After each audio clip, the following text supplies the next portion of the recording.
One of the recurring themes throughout today's discussions has been cooperation.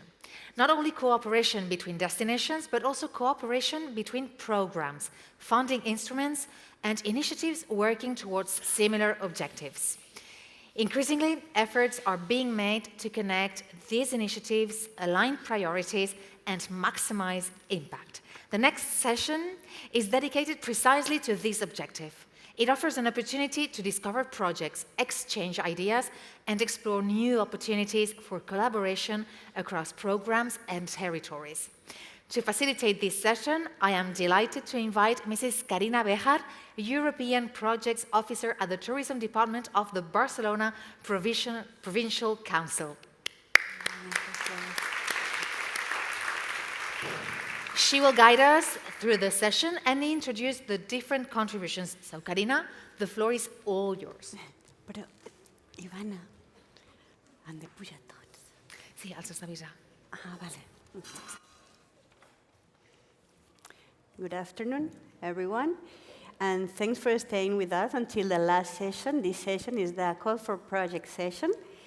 It's, as you mentioned, it's very, very interesting because it's the practical projects, practical tools that we will receive this interesting information.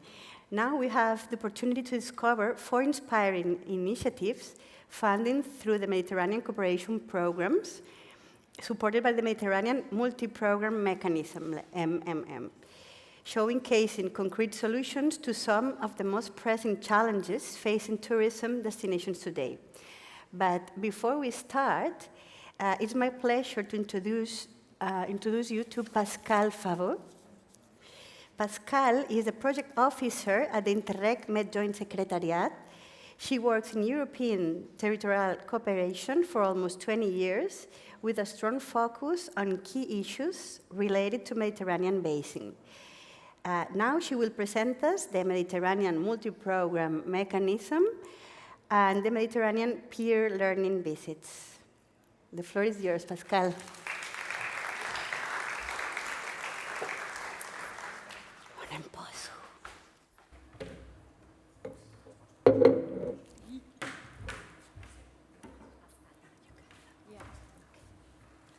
Thank you.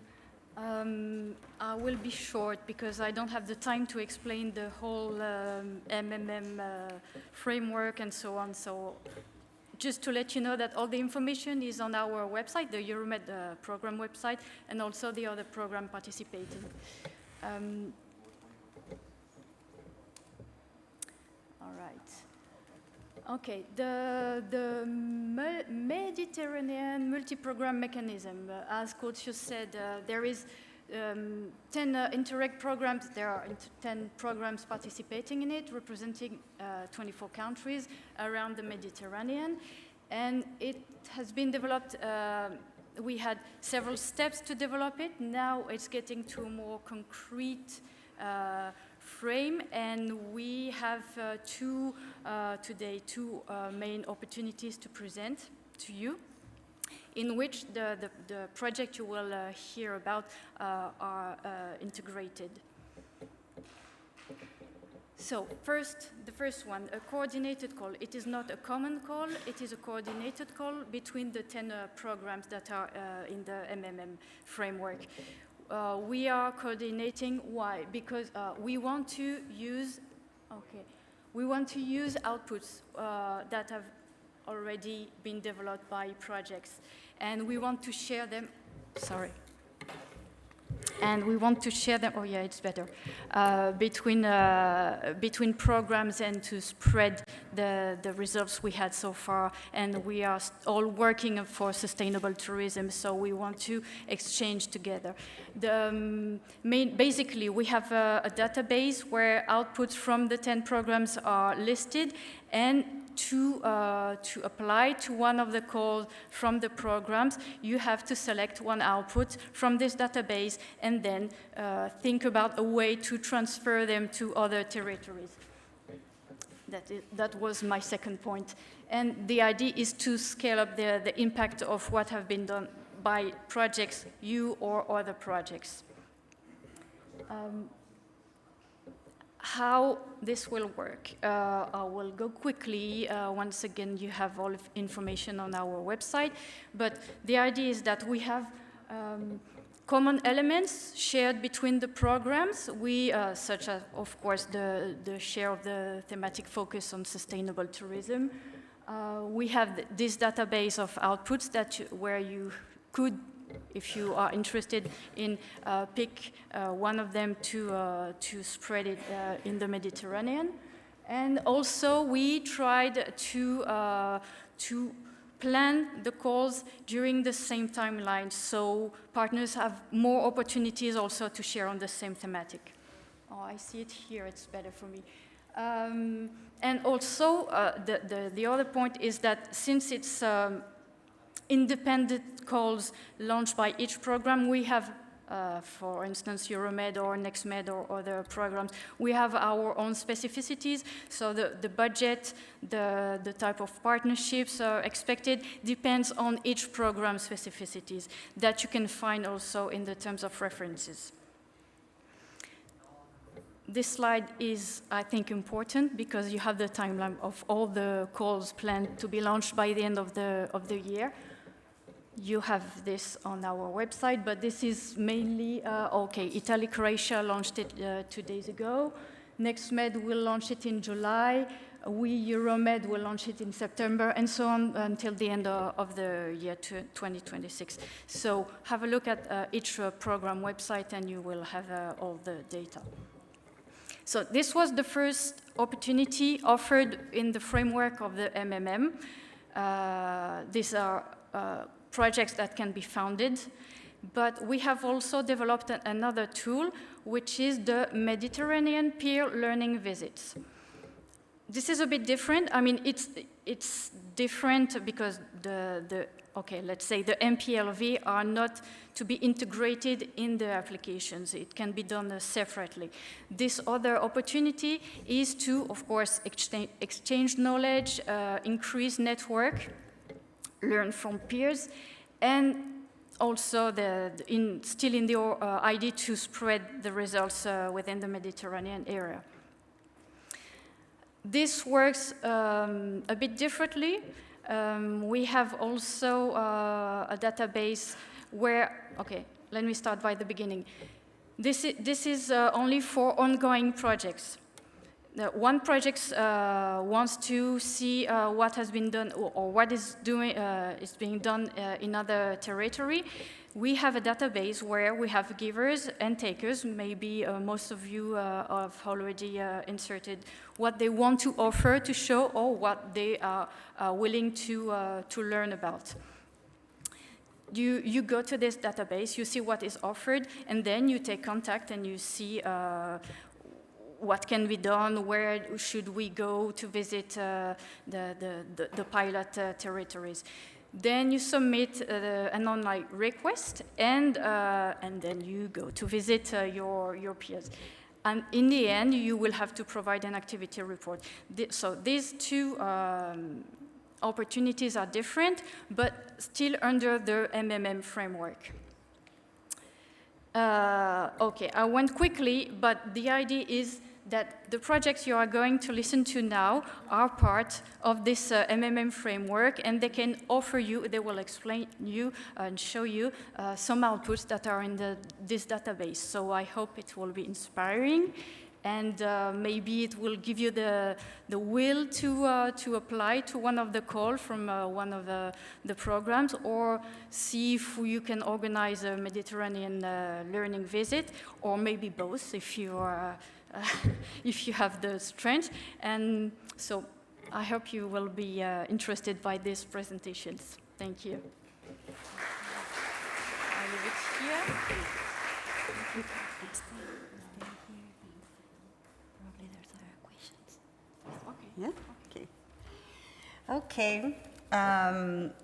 Just for detail, 3 of these 4 projects presented in this session is Adri Your Roots, Adri Inclusive, ArcheoDigit, are funded by Interreg Italy-Croatia program, promoting cooperation, innovation, and knowledge exchange across the Adriatic region.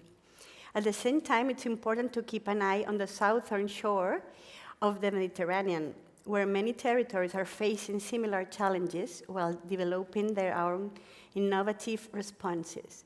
For this reason, we are particularly pleased to welcome representatives involved in the Interreg Next Med projects, like Med Business Hubs and Plan B, including partners from Cyprus and Lebanon, who will bring valuable perspectives from across the Mediterranean basin.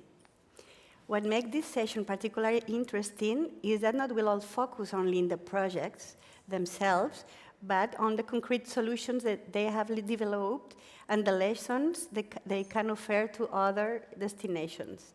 Today we will explore 4 different approaches. For example, how maritime heritage can be transformed into sustainable tourism experiences through cross-border cooperation and storytelling.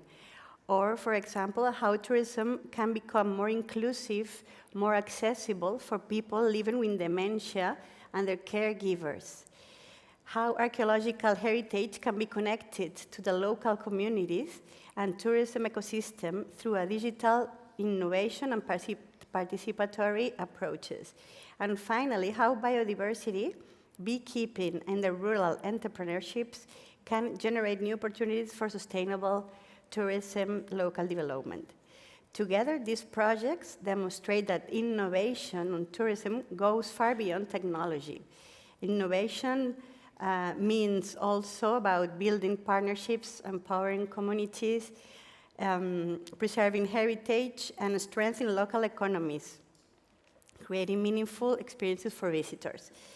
One of the objectives of this session is to facilitate knowledge transfer between projects, territories, and programs also, and they also encourage you not only to listen to the results presented today, but also to think about how these solutions could be adapted and applied in your own destinations, in your own territories. You can take advantage of this information.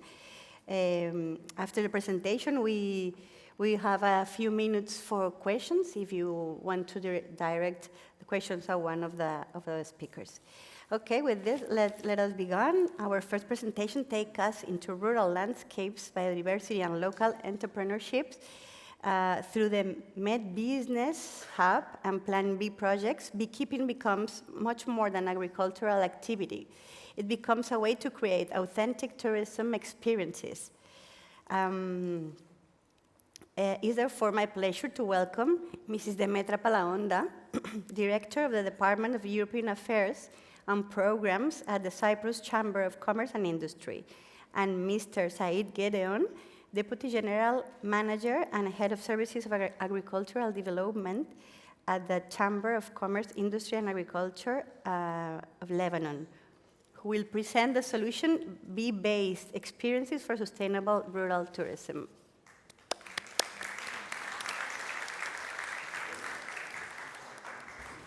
No.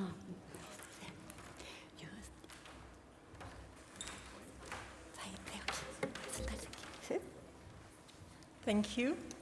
And good afternoon to everybody. I know it's a difficult time, this time of the day. So I'll be very quick as possible. How many of you came to this conference today expecting to hear about the bees? We have been discussing about over-tourism, climate change, and the future of Mediterranean destinations. But how many of you actually believe that one of the solutions to these challenges might actually be a bee? Imagine a tourist arriving in a small Mediterranean village. They meet a beekeeper, they taste local honey, they discover native flowers, learn about pollination, eat local food, and then move on to a shop selling beeswax, candles, and wrapping paper. That single experience supports biodiversity, local livelihoods, and cultural heritage. The question is this tourism, conservation, or rural development? The answer is all three, and it starts with a bee.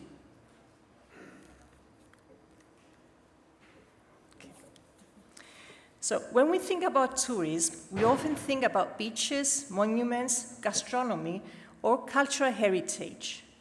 Rarely do we think about bees. Yet bees are responsible for pollinating around 1/3 of the food we consume.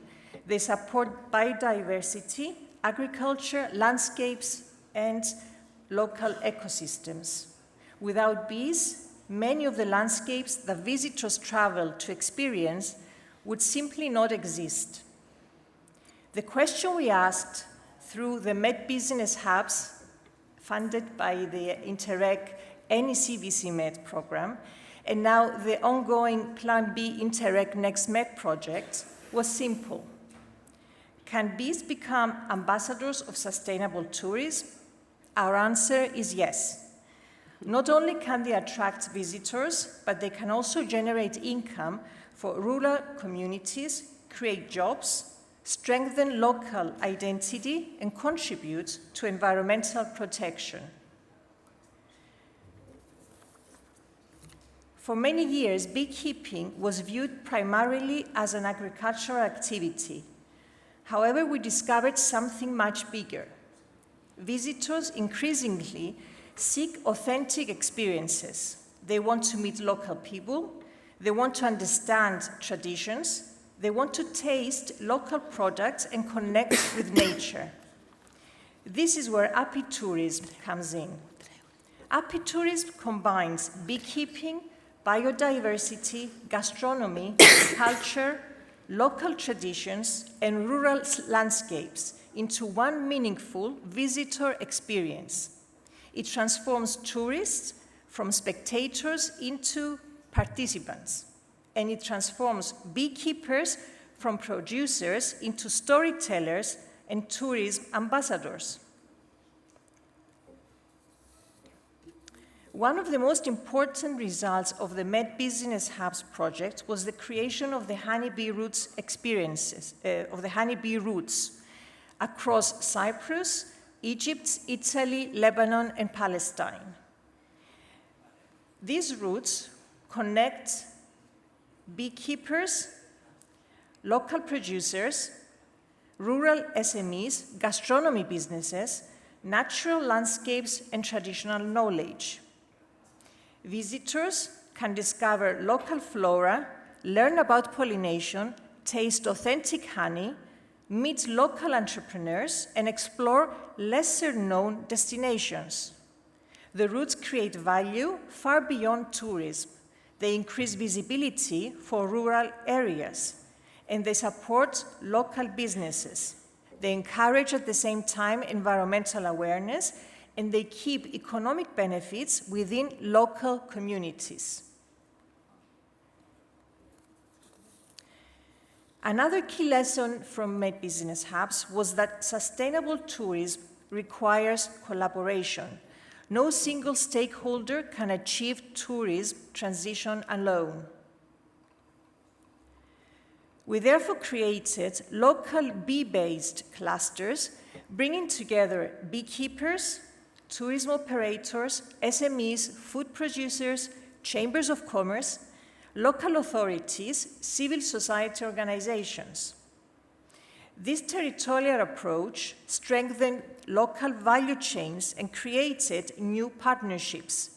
Most importantly, it demonstrated that tourism can become a tool for rural development rather than a source of pressure on local communities. A challenge faced by many rural destinations is visibility. Excellent experiences often remain unknown. Under Med Business Hubs, we invited influencers and travel storytellers to experience honeybee routes firsthand. They transformed project activities into compelling stories. Through digital storytelling, they showcased hidden destinations, local traditions, and authentic experiences. The lesson was clear. People do not travel to see projects. People travel to experience stories. And bees provide a powerful story that combines nature, sustainability, and local culture.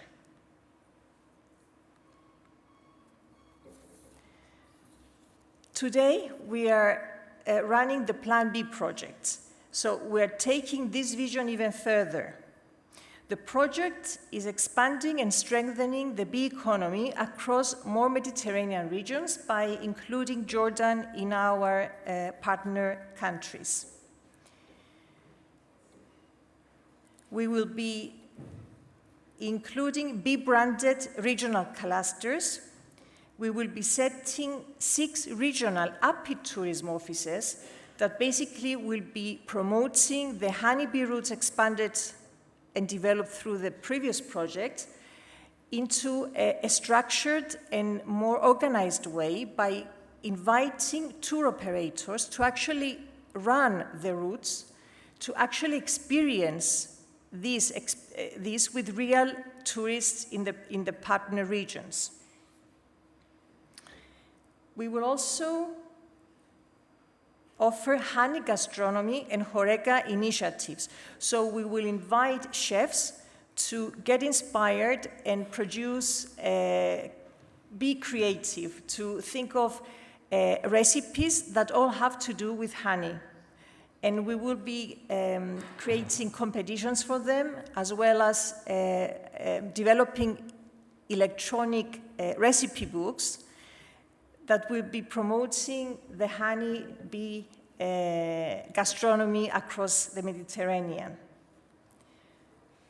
We will also be promoting authentic flora-based honey, so we will try to differentiate the bee products of the partner regions by distinguishing them through the flora of each region, so producing honey based on the flora of each region. And lastly, we will be offering tailored support services for bee entrepreneurs, so to help them to become more professional and to actually expand their business across the borders. So Plan B is not only about tourism. It is about creating sustainable livelihoods while protecting biodiversity and strengthening community resilience. Now, why this model matters for the Mediterranean? The beauty of this approach is its simplicity. Almost every Mediterranean territory already possesses the ingredients: biodiversity, rural landscapes, traditional knowledge, local food, heritage, small producers, and communities looking for new opportunities. This makes the model highly transferable. The innovation is not only technological, it is social, territorial, it is governance-based, and it shows how tourism can move beyond sustainability towards regeneration. Because when we protect pollinators, support local entrepreneurs, and strengthen rural communities, tourism becomes more than economic activity. It becomes a force for positive change, and perhaps that is the most important lesson we have learned. By protecting bees, we are also protecting the future of the Mediterranean tourism.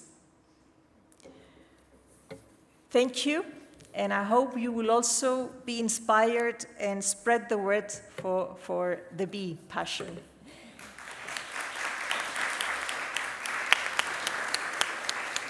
Now I would like to give the floor to my colleague, Said from the Lebanon Chamber of Commerce in Bekla and Becca, just to give you his first-hand experience with the local producers who actually joined the bee cluster in Lebanon. Thank you, Demetra. In fact, just to go back a little bit.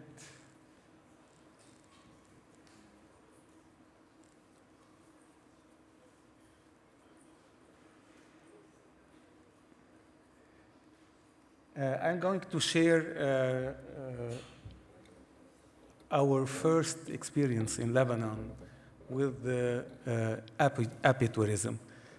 In fact, everything started a few years ago, around 4 or 5 years ago, with a program, NECBC MED program, and with a project called MED Business Hubs, where we discovered that apitourism is a very important activity, especially supporting the rural areas and trying to keep people and let them stay in their regions. We have explored this during a visit to Cyprus, which is a country very known for the apitourism and supporting the beekeepers. In fact, what has been done is creating two bee routes. One of them was in Byblos, and the other one in Batroun areas. And these two cities are coastal Mediterranean cities. But the routes went from the coastal zones up to the high mountains. And all the bee keepers and the bee activities, bee economic activities, were included in these, were included in these bee routes. So from the simple beekeeping activity to small guest houses, which are offering breakfast, to people working with sub-products coming from the bees, like lot of things, the venom, the royal jelly, the wax, everything coming up from the beehive, to other activities, related activities, maybe sometimes the mold production from the bee products. So all these people were engaged along these routes. And we had the opportunity to promote this with food bloggers, tourism bloggers, and to support these people who were living alone, scattered. Everyone was doing something on his own. They were linked together, and now they are interacting. They are attracting tourists from, especially from the local areas, from Lebanon. But of course, we are aiming to promote more and more these routes and to support them with the Plan B project and to add other bee routes in other areas. So we are trying to create like a big network of bee routes in Lebanon. And this will bring a lot of support to the beekeepers, to the small people who are living from 15, 20, or 30 beehives to the biggest ones who have more economic dependency, and trying to promote these SMEs and to make them self-sustainable. And this is the most important part of the project, to keep those people in their land, to develop their activities, and try to attract more and more tourists. This is shortly what I wanted to share from the Lebanese experience, which was a first of its kind in Lebanon. We are going to involve many stakeholders, of course, the Ministry of Tourism, the Ministry of Agriculture as governmental institutions, business support organization, also the tourism offices and the tour operators, the beekeepers, and so on. So this is what I wanted to share, and we have two more years to achieve and to complete these activities. Hopefully, we will meet again, and I will tell you about the results we have made along this project. Okay. Thank you. Thank you very much.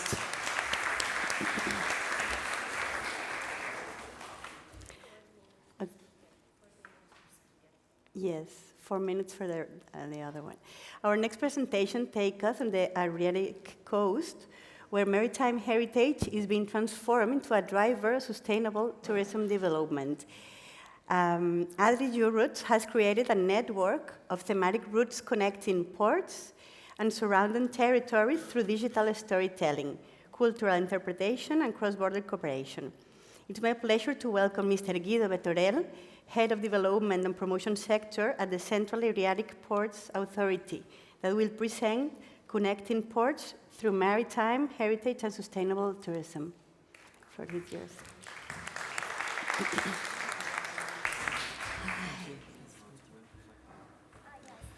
Good afternoon to everybody, and thank to the organizer for inviting us. We are really proud. I represent 8 ports, 8 Adriatic ports, 4 Italian and 4 Croatian, of the ADRIO, Adriatic Cultural Ports Network. I kindly ask to start. Okay.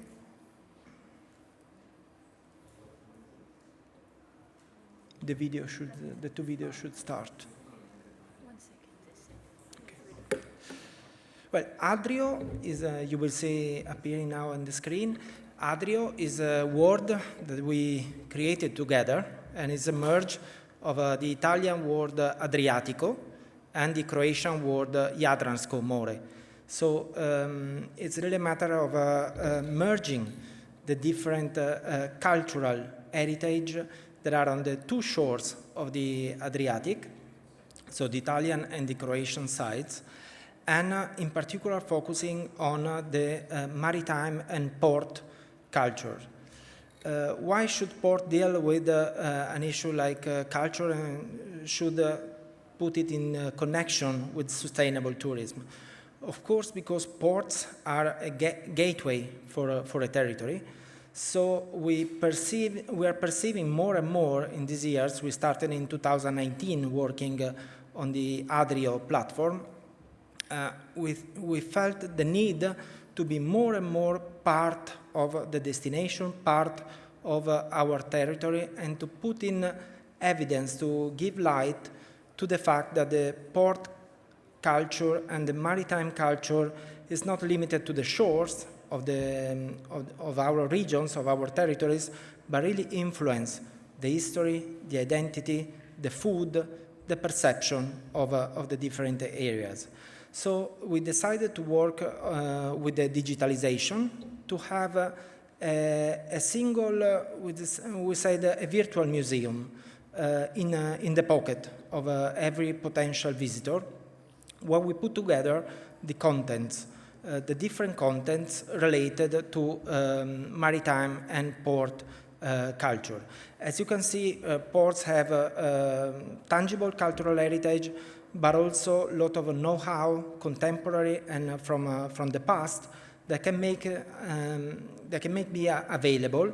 And in this way, ports are not a mute infrastructure, but something that is in connection with the people which is passing by.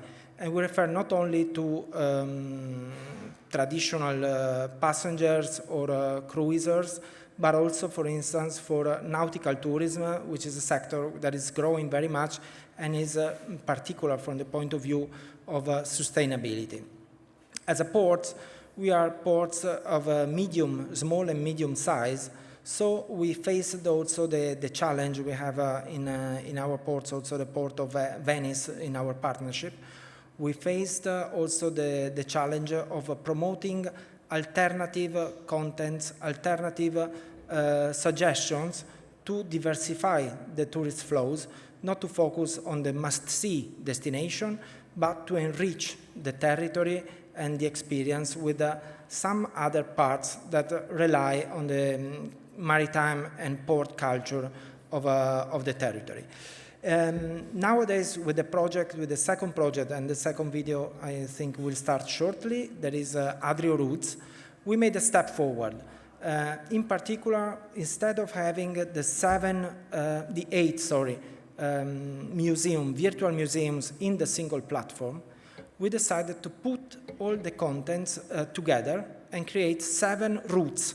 So 7 cross-border routes linking the different ports and proposing thematic journeys across the Adriatic in the different ports, in the different towns, in the different territories. And I hope it will start shortly. It's a 2 minutes video, so I think I will be more or less in time. Well, and now you can see it. The 7 routes are, as I told you, are defined by different topics, so they are thematic routes.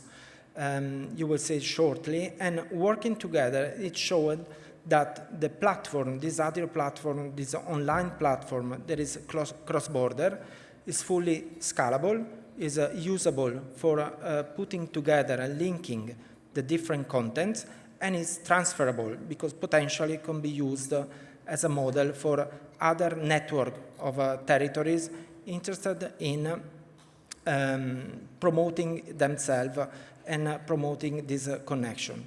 You can see here the list of the different routes. Of course, the first one for importance, for sensibility, is the route of taste. Because the two shores have a really strong tradition in winery, in food products, and we are the first one to have put together the 8 thematic pages of the 8 regions in the Adriatic, creating the connection between the different traditions. And so we did with the other thematic routes. For instance, the naturalistic routes, we put together the natural heritage, for instance, not only in the shores, but also behind the ports. The UNESCO route, of course, the heritage, which is very rich in the Adriatic, but also some most particular routes, some intimate destination that can be put together to really show the added value of linking the two shores of the Adriatic in a cultural journey. In this way, we try to show that maritime tourism cannot stop just to the shore, but can be perceived, and more is perceived, as an opportunity to discover what is behind and how the shore and the territory behind can be put in connection, can dialogue, and can help people to discover what is the history and the tradition and the identity of the territories. Thank you.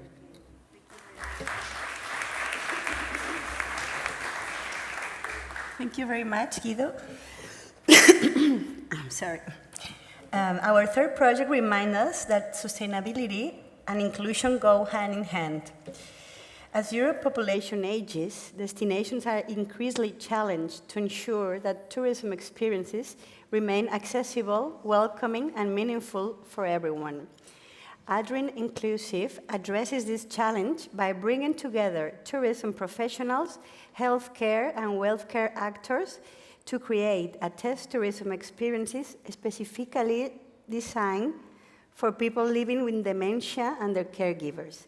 Please join me in welcoming Mr. Marian Dumanic, Senior Advisor at Pirrera SD for Coordination and Development of Split Dalmatia County, Croatia, who will present Creating Dementia-Inclusive Travel Experiences. Please.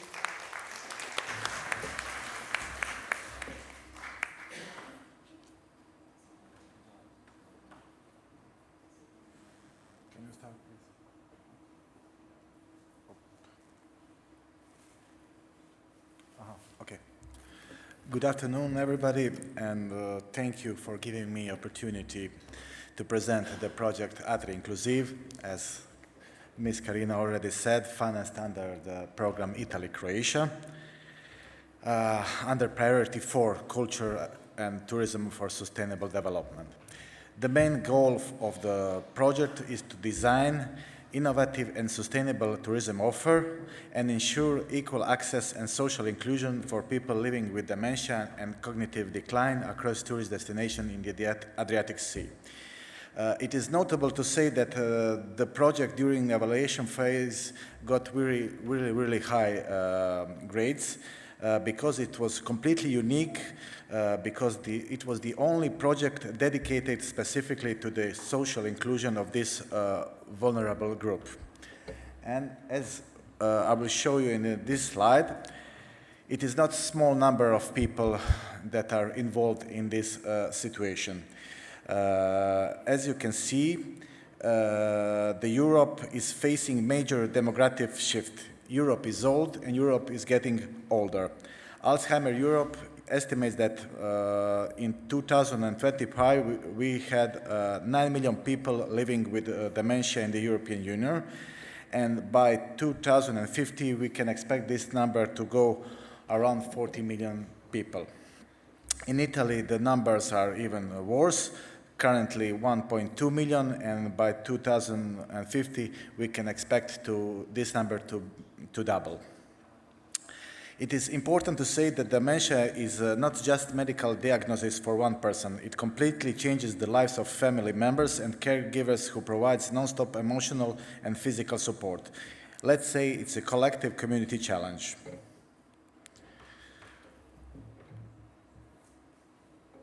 So, as we know, tourism should bring joy, rest, and connection. Yet, today's travel infrastructure completely ignores the needs of people with cognitive decline.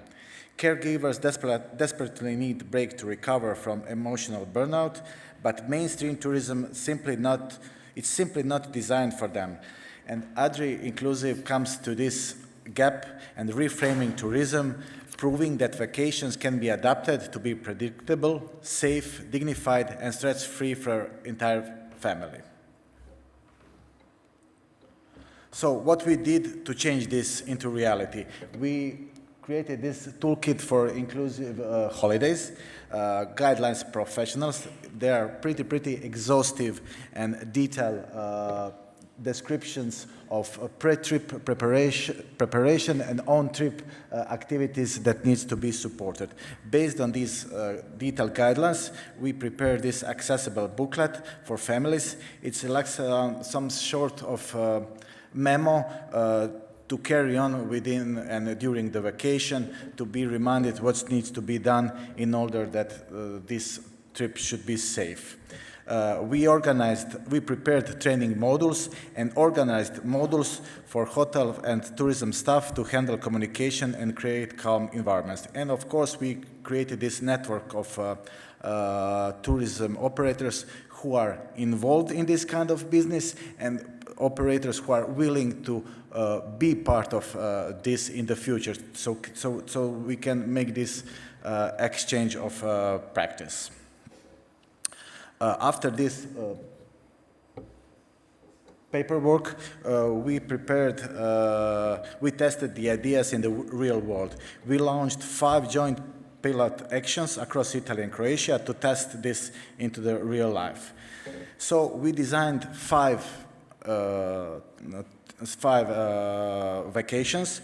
For the person with dementia, we provided a familiar, slow-paced routine with sensory cues to reduce anxiety and confusion. And for the caregivers, our trained team shared the daily load, allowing the families to truly rest instead of managing stressful burden alone. So this practical testing proved exactly what works on the ground. And I think that the true value of ADRI Inclusive project and what is really important for you here lies in cross-border learning. We actively exchange feedback and lessons learned between hotels, local authorities, and associations on both sides of Adriatic. By doing this, we consolidated our training packages and destination criteria into permanent scalable framework. So, meaning this is not just a one-time local pilot, it's a fully transferable regional model that any destination in Europe can adopt and, of course, prepare it according to their needs. For that sense, they will improve their social inclusion. Can you put it? This is really just a few short video of and scenes of the pilots that took place in 5 regions in Italy and Croatia, in region Emilia-Romagna, region Marche, and in region Puglia, of course in the county of Istria and county of Split, Dalmatia. I must say that these pilots were very, very successful, and it's really hard to be part of it if you are not prepared, because these vacations needs to be really, really prepared in advance in order to be successfully implemented. And for a conclusion, I will just say that these pilots prove that inclusive tourism for people with dementia is not only possible, but deeply necessary. There is very, very great need for these services, and by offering them, we significantly improve the quality of life for millions of affected families. Thank you very much for your attention, and I hope it was clear and short enough. Thank you very much. No, you can sit for that for some question at the final. Thank you, and we are finishing. Our last presentation focuses on another challenge shared by many Mediterranean destinations, that is how to bring visibility, value, and new visitor experiences to lesser-known heritage sites. ArcheoDigit combines digital innovation, stakeholder participation, and storytelling to connect archaeological heritage with local tourism ecosystems and sustainable destination development. I'm delighted to welcome Mr. Claudio Carlone, project coordinator from Municipality of Macerata, who will present Digital Path of Sustainable Archaeological Tourism.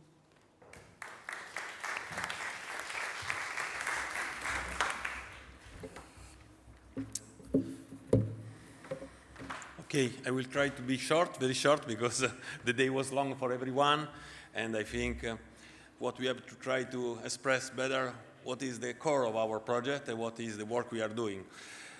What is about ArcheoDigit? I can change, yes, with this? Oh, I close it. Okay. Okay.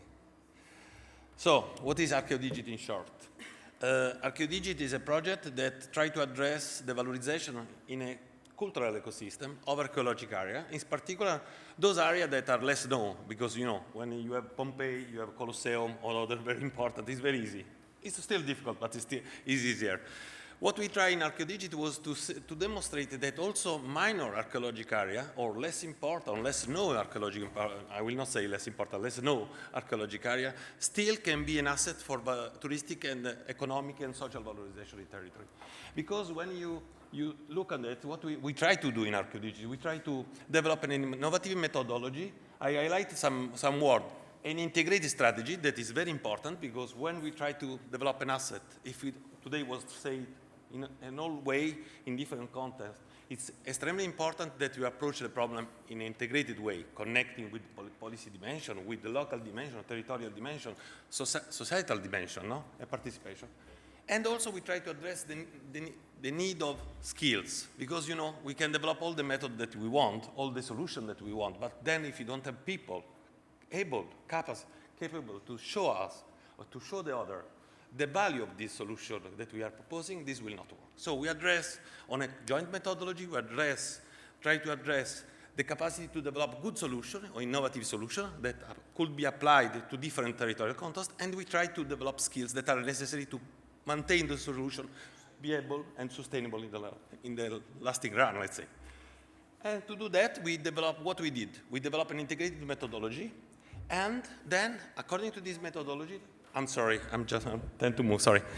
We integrated an integrated methodology that we used to develop because this is Italia-Croatia Territorial Cooperation Project, where 4 archaeological areas were involved, plus some technical partners, 2 universities, 1 technical partner from technological point of view, and the forum of the Ionian Chamber of Commerce. And we try with this to develop then the 4 plan, and then according to this plan, we test the solution in the different contexts, and we try to read what was the effect of this implementation, and we try to fine-tuning them to final result.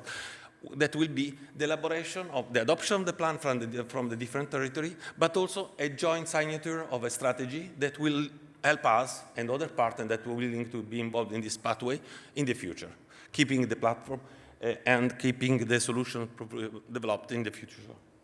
Sorry.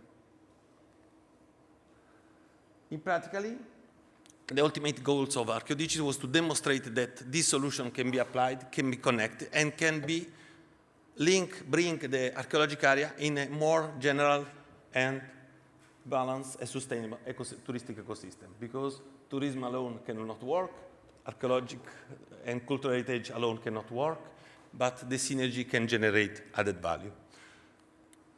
These are some of the solutions that we developed. For example, in Croatia, in two test areas. One is close to Castella city, another one in Omižali, in the area close to Rijeka, if you don't know the area.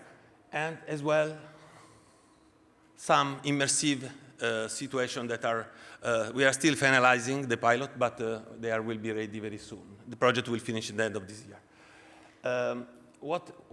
Together with those solutions, I'm short of time, sorry, we also develop a platform and 4 app that will be used by territorial park, but also from visitors, citizens, and guide, different actors that are involved in this process, to better understand and to better fruit this cultural heritage, but the other way also to provide to the citizen, the visitor, and the tourist, possibility to better understand the situation, to better understand the archaeological heritage, to interpret the archaeological heritage, to play with the archaeological situation and the territorial situation. So there are different solutions. If you want, you can visit the platform on that link that is shown there.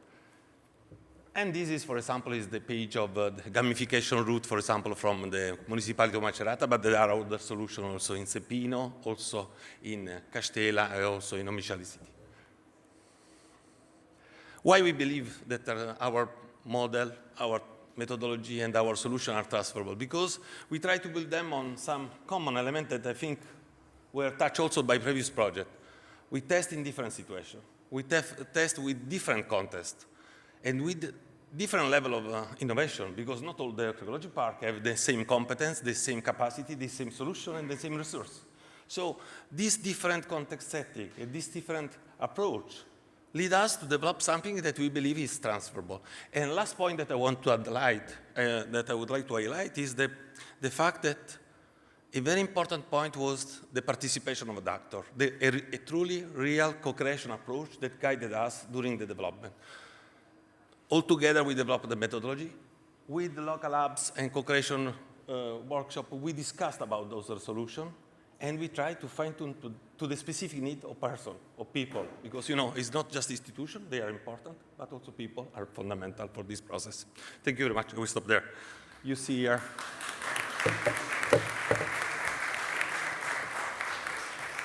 Thank you, Claire. You can sit if you want. Okay, thank you all our speakers for these inspiring presentations. What we heard today clearly illustrates the richness, the diversity, the innovation emerging from Mediterranean cooperation programs, from maritime heritage to archaeology, from inclusive tourism to biodiversity. This project shows that there's no single path towards sustainable tourism. There's too many different paths we can arrive. However, they all share some uncommon ingredients. It's the cooperation, the innovation, the community engagement that you said, Claudio, the capacity building, and a strong connection to local identity and place. Most importantly, they demonstrate that the cooperation projects are not only generating ideas or theoretical things, they are delivering practical solutions that can inspire and be replicated in many other destinations across the Mediterranean. I don't know if we have a few minutes for some questions. No? But if someone have one question to do direct for the speakers? No? Okay, we can. Then thank you very much for our view.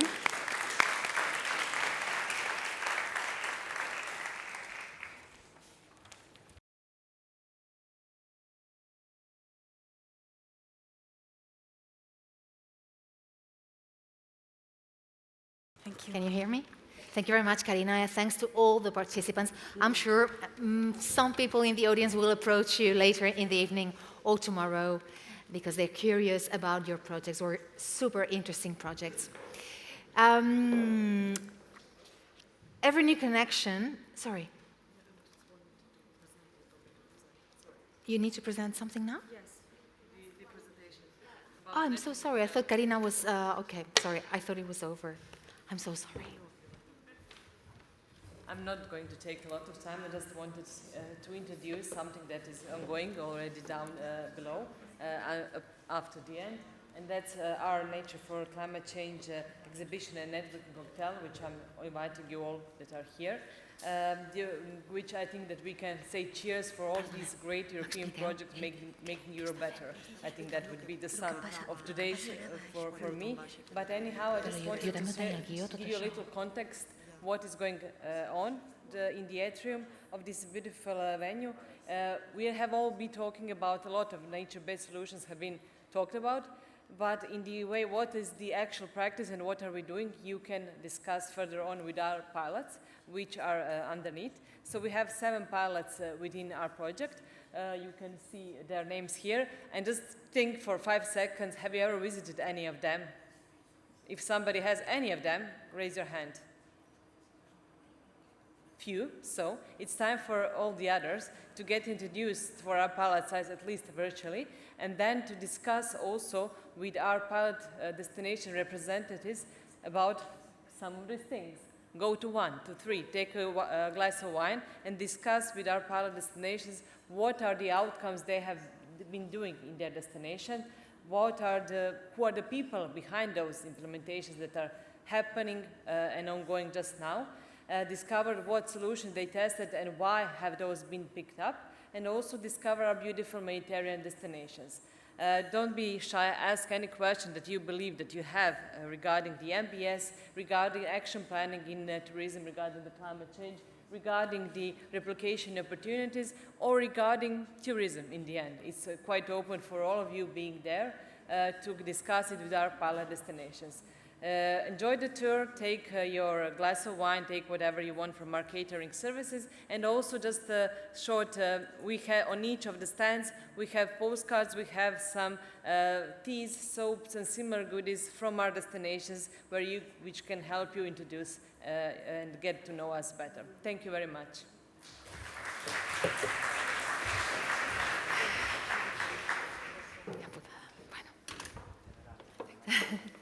Thank you very much.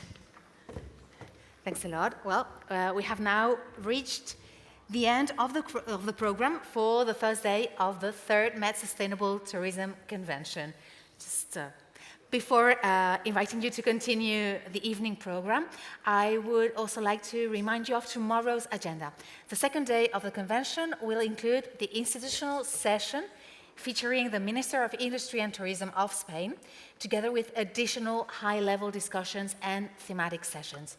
Please remember that interpretation services will be available during the institutional sessions. We therefore kindly remind participants to bring their translation headsets with them tomorrow morning.